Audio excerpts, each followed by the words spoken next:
Boses ng mamamayan, Gusto ko sana yung bilang estudyante. iba't ibang opinyon ng taong bayan. Ang gusto ko talagang Ating alamin sa Kalye Survey. Bago lang sa bagong batas din di ba?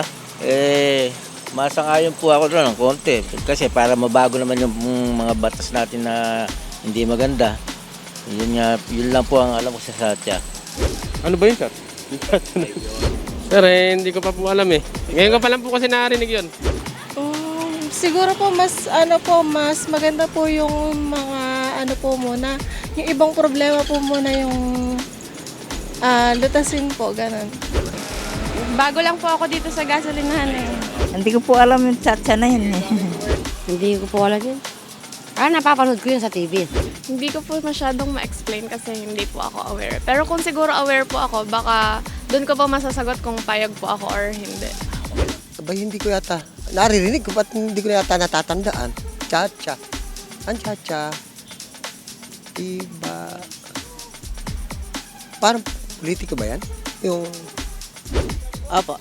Kasi po yung po sinasayaw po pag may tradisyon po, parang festival, parang ganun pong sa school po, lalo din po sa school, nagaganap din po yan. So basically po, yung charter change po is that implementation po siya ng batas wherein pwede pong mag-change po ng batas pero hindi po nakaspecified po kung ano po yung batas po na yun. In my opinion po, as a kabataan po, pwede po yun. Since meron po tayong tinatawag na mga unjust na laws, this could be changed and it could work for everyone, not only for the youth and pati na rin po sa mga let's say yung mga generation po ng magulang ko po, mga boomers po, ganun po, mga zoomers po.